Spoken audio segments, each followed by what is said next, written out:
And staying in the United States, President Joe Biden has allowed Ukraine to strike inside Russian territory with American weapons with some caveats. The commander-in-chief has restricted Kyiv to using American weapons only near the Kharkiv region in the northeast of Ukraine. The move comes a day after the White House said it did not encourage the use of U.S.-supplied weapons to strike inside Russia. We're aware of the interest that President Zelensky has expressed in this regard. I would tell you that there's no change to our policy at this point. We don't encourage or enable the use of U.S.-supplied weapons to strike inside Russia. Now the move comes as Russia has in fact been making significant advances around Kharkiv. And Ukrainian President Volodymyr Zelensky recently chided his Western allies for not providing enough military support. Now, amid these growing tensions, President Biden also faced pressure from his allies to break the long-standing policy. Earlier this week, France and Germany gave permission to Kyiv to use their weapons to neutralize military targets inside Russia. Alors comment on explique aux Ukrainiens qu'il va falloir protéger? We think that we should allow them to neutralize the military sites from which the missiles are fired. The missiles and basically the military sites from which Ukraine is attacked. But we must not allow them to hit other targets in Russia. Ukraine has every possibility under international law for what it is doing. That has to be said explicitly. It was attacked and may defend itself. I find it strange when some people argue that it should not be allowed to defend itself and take measures that are suitable for this.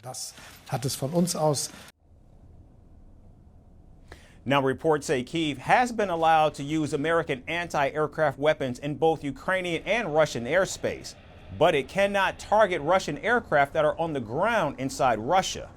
Ukraine also cannot fire long-range missiles into Russian territories. Meanwhile, Vladimir Putin has warned the West against letting Ukraine use their weapons to strike Russian territory. Putin says NATO members are playing with fire and their actions could trigger a global conflict. Kremlin officials say Moscow's patience is wearing thin after alleged attacks on Russian cities, oil refineries, and even against elements of its nuclear early warning system. Now, with the United States giving Ukraine the green light to use its weapons inside Russia, will Putin take a step back, or will his warning of a global conflict become a reality?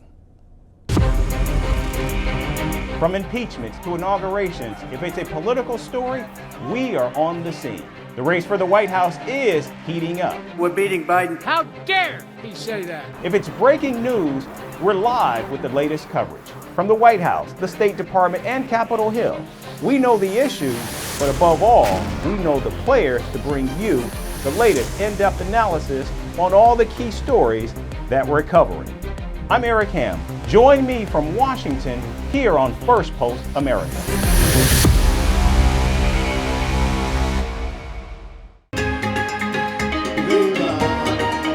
South Africa's May 29th elections. There was a start of change in the country. We are on the verge of history. I am standing here at the forefront of change where voices echo the call for action. The nation grapples with an unemployment crisis. As South Africans prepare to cast their votes, the question looms, will the winds of change usher in a new era, or will the legacy of the past maintain its grip on the future?